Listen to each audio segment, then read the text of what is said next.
So excited Hello. to see you again. It's good to see you again. It's been a minute. It's been a minute. A lot there was a happened. pandemic. And I know, a whole bunch of things. I saw him 2 months before the pandemic, so. That was season 1, and I was a wide-eyed, naive, soon-to-be farmer, and here I am. Here having, you are. Yeah, 6 Congratulations. seasons later. It's Yeah. amazing. Congratulations. Thank you. We're going to share some clips from your series From Scratch today. Before you cue up the first one, let's talk a little bit about the inspiration behind the show first. Yeah, well, I'll just give you an explanation of what we do on the show. We will meet with a chef, and that could be a high-end restaurant or a food truck, home cook. They'll make me a meal, and then I'll talk with them about all the ingredients. And I have a week to go out and harvest everything and bring it back. Try to harvest everything and bring it back. So that's foraging and farming and fishing and sometimes hunting. And then sometimes I'm successful, Yeah. and sometimes, they wanted a trout and I bring back a butternut squash. And I'm like, go with this, chef. But what it really is it's this adventurous way to take deep dives into how food gets to our plate. And I basically get to put microphones in front of experts, farmers and professors, fishermen, fisherwomen, and it's a really neat, we call it hiding the medicine in the ice cream. Yeah. Because you come into it thinking it's like this adventurous food show, and then you walk away with, discussions about the politics around farming, the economics around farming, the future of food. So, yeah, and then I was really affected. When we started it, Yeah. it was about connecting humanity, because we've been going through some wild times the last few years, and we really thought that the way that you could connect people was through shared meals, right? It's hard to get mad at people who make you tacos and margaritas, right? And so let's talk about that, and let's go down and work with subsistence farmers in Mexico who are harvesting corn and making masa, and then what started happening along the way is it was not only about people. I mean, when you eat a slice of pizza and you realize it took 68 people to make that pizza, you realize you're not by yourself, and you can't, it's undeniable. Right. But you also start to see how connected food is to the planet.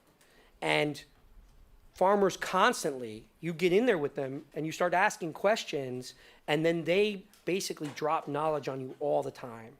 And you learn all these wonderful things that are happening, but also the things that are scaring them. Yeah. And so that's some of what we're going to see in this in the clips that we are seeing today. I think we're doing Bermuda and Kenya. Yeah. Before we get to Bermuda, you have some exciting news, I think, about the next season, yeah? Yeah. So we just got picked up by Peacock. So That's all great. of our library and season 6 and beyond will be on Peacock. And Q4 at some point, which is now. And it's really neat. And it's Great. a much bigger audience. 90 million on Peacock. We're also on Samsung Plus, which is another 90 million. And I think it's a sneaky way to get people to learn about this stuff. You're with all my favorite Bravo shows. All right, let's cue up this next clip, this first clip about Bermuda. Is there any context you want to share before we play it? Yeah, we were making, so Bermuda was a neat episode. It was an invasive fish, lionfish, ceviche, and then we were also harvesting for a salad and lobster along the way. And this farmer, Greg, was a chef before he became a farmer, and he really is a professor. Like, it was like mind-blowing what he taught me there. Nice. Can we play the clip? I'm off to visit Greg Wilson at Food Forest Farm to get my avocado, plantains, tomatoes, and sugar snaps. I've heard a lot about Greg and about Food Forest Farm, whose motto is, sustainability starts in the soil. It's an organic market garden that grows crops in a way that doesn't produce any waste. The farm's goals are to produce a healthy lifestyle by using food as medicine, and to promote organic farming through producing and selling organic compost. Hello. Hey, David, welcome. Nice to meet you. Nice to meet you too. Welcome to Food Forest. Glad to be here. Thank you for having us. So this is Food Forest. This is our permaculture system. What does permaculture mean? Permanent culturing. Everything is regenerative. We have permanent systems in place like mature fruit trees. We trim the hedges. mow the lawns. We collect all of the debris and we pile them up. And over a period of time, they break down into this beautiful compost. This is organic matter. And we add it to our soils. We do not use any pesticides, herbicides, or fungicides. We concentrate on building an ecosystem. This is compost right on top. You see the life in it? Oh my gosh. There's earthworms, churchworms, roly-polies, these all kinds of life. Oh, look at that. What happens is the bacteria and fungi in compost, they want to stick close to the root. So these leaves absorb elemental gases, nitrogen, hydrogen, carbon dioxide, and it converts it into glucose or sugar. This sugar is like candy to bacteria and fungi, so they consume it. And in order for them to stick close to the root, they produce this enzyme. It's like a glue, but that glue causes those clay particles now to ball up and create soil structure. So it's a symbiotic relationship. So when you... That was the most succinct science lesson. This little small 2-acre property can produce over 30,000 pounds a year of fruits and vegetables. This is called a market garden. Traditional farming techniques, you'll see 10 acres of corn, and that's a monocropping. But here, we want the diversity, so we have over 45 different species of plants and fruits. Look at how gorgeous your produce is. Thank you. This is fresh arugula.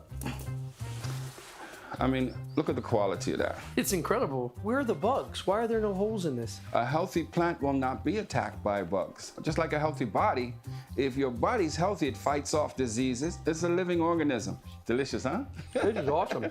Nice and peppery. Yes, this is sugar snap peas. Sugar snaps for chef.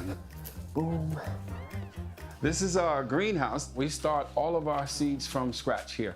These tomatoes, purple Cherokee they're called. They're just blushing now. Now that will be ripe in about 3 days. Purple Cherokee, the flesh is reddish purple. One of the best tomatoes you'll ever taste. Well, I'm excited. Look at that pretty, pretty tomato. My gosh. Have you always been a farmer? I'm a chef by trade. I had a restaurant for many years, but I grew up farming. My father was a farmer. My great-grandfather was a local farmer here over 100 years ago. He had a very successful farming business in Somerset. My passion, being in the restaurant business, 95% of our food is imported. The spoilage was tremendous. I would throw 20% away. Oh my God. If it came from the United States, it's a week trip across and then another week trip here. So it's 2 weeks old by the time we get it. Wow. So we have it for 2 or 3 days and that's it. As a chef, I know what chefs like. I decided to produce this for them. And they're responding And it's working. tremendously. Yes. That's definitely. amazing. So here's our plantains. You see them starting to come now. This is a new flower. Do I take down the whole tree? Yes, we're gonna take down the whole tree. There we go. Boom! Awesome! Now that was fun. These are Poboro. That's the variety. They are considered to be the original. Incredible. The Boro banana. Now we're gonna go get avocado. Okay, so this avocado tree has been here about 100 years.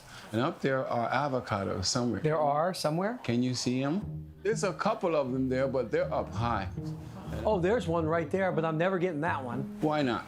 You're gonna have to climb up right there. I should have started this show when I was 20, not 45. Okay. All right, let's see. That's the one. Can you reach that? I think so.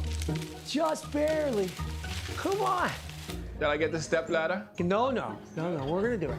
Come up a little higher. Once you hook it over, twist it. You can get those hooks over the top of it. Ooh, almost. Let me get it right to the end. Here it is. Come on. Hook it around, David. It's so close. Okay, here we go. Come on.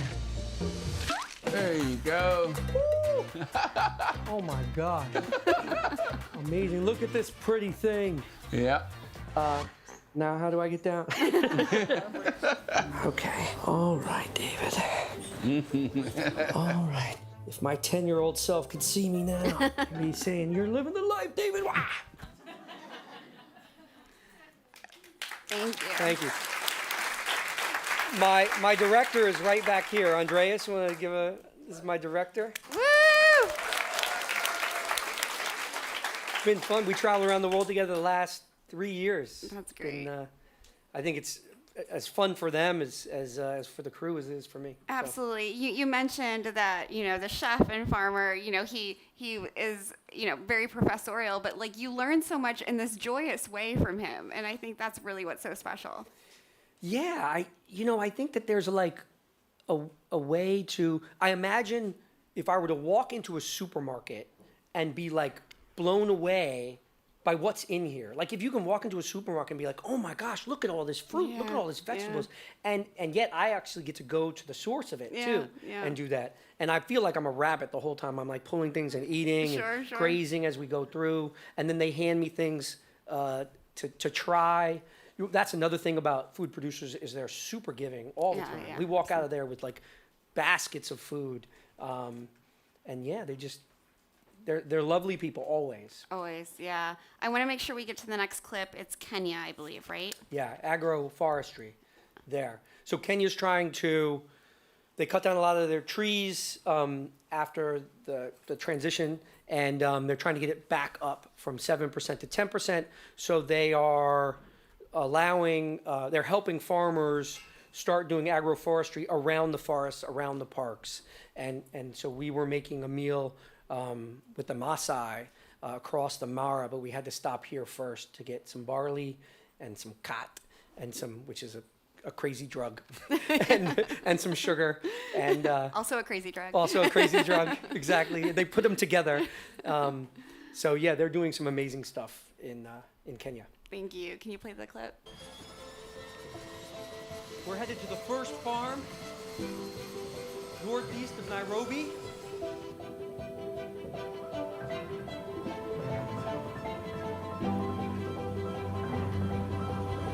We have liftoff.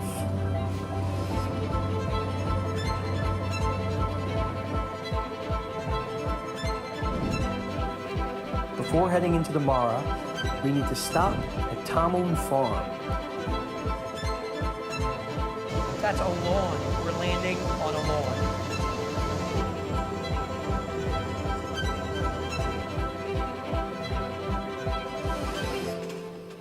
So I'm here to meet Sven, who runs this regenerative farm out here. I gotta grab a whole bunch of vegetables.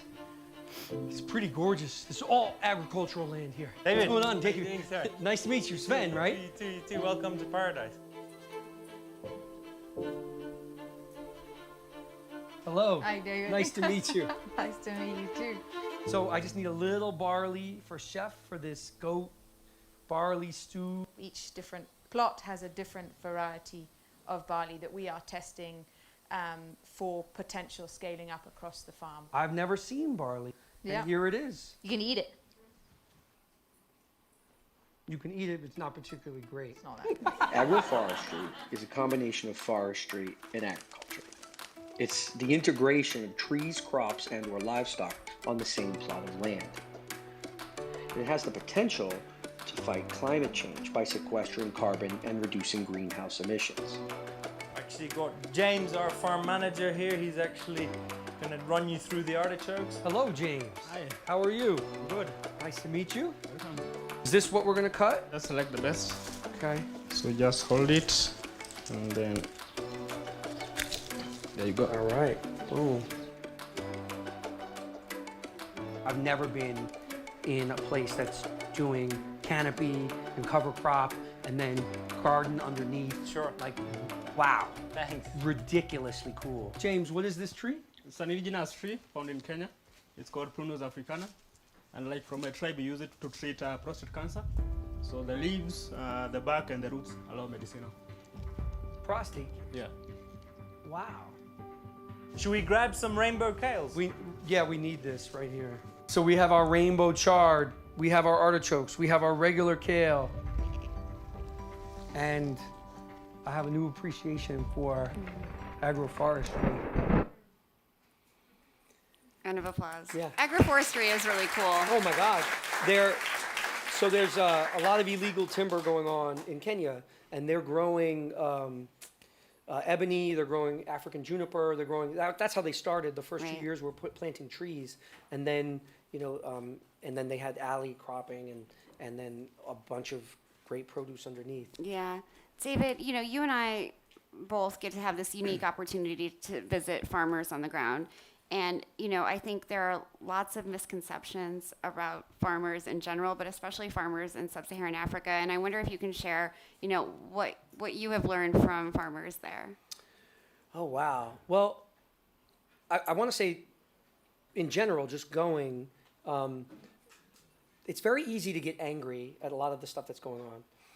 But it's wonderful to meet with farmers, particularly regenerative farmers, and that was what was happening there, because you're learning there's hope there, and there's a path. Like, everyone's always Right. looking for, like, well, what can I do? What can I do? Well, this is a path, and this is good. Yeah. And they are a force for good. So there's, I think, a group, a collective of intentional people working together is how you can transform stuff. There obviously needs to be state power and corporate power Sure. and people power, but you see that whether it's in South Africa or in Kenya, it really were these small groups of people trying to do good that are the force. They're the spear point, and in a sense they're at the forefront. Like, I run into more stuff here where there's a lot of money to be made in quantity over quality. Yeah, yeah.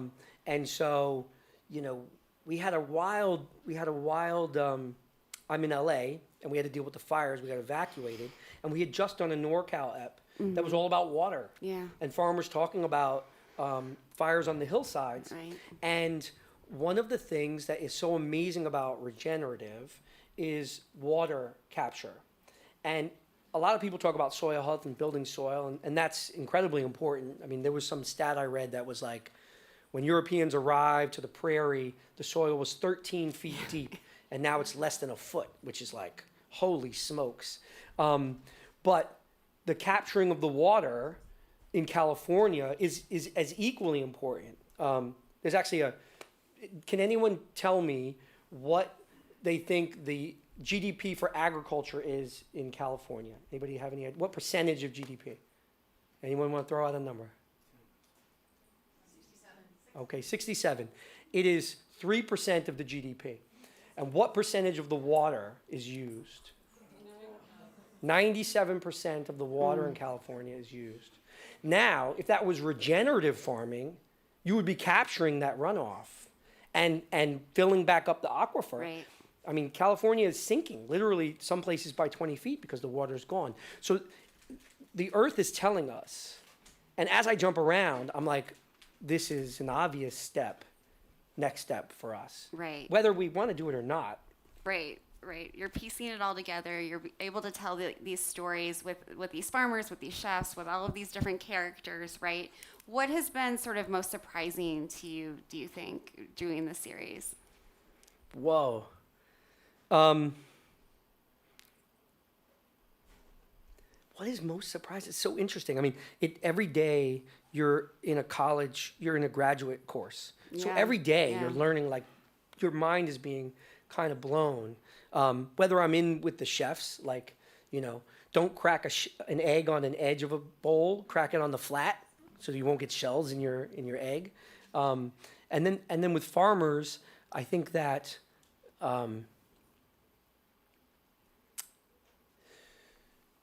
I think what I've learned, probably the most important thing, is there are lots of people that I think there are professions that we all agree should make more, whether it's nurses or teachers or whatever. And the people who bring the food to us are at the top of that list. Absolutely. So I think the economics behind it, and I heard someone else talking about, you know, support the farmers, and that's really at the Yeah. heart. Yeah. So they can do regenerative work, right? So they can test and find the path. Experiment. Yeah. Yeah. Absolutely. Remind folks where they can find and watch the show. Peacock. When is Peacock. We just found this out a month ago. So yeah, please. Congratulations. And Tastemade and Samsung Plus, and When does the next season come out? in November. Fantastic. November. Yeah, Amazing. Hawaii. Really deep dive into Hawaiian culture and the food that was brought there. So that'll be our premiere app, I think. Amazing. Thank you so much, David, for sharing all this. Thank you. Thank you. Thank you. Congratulations.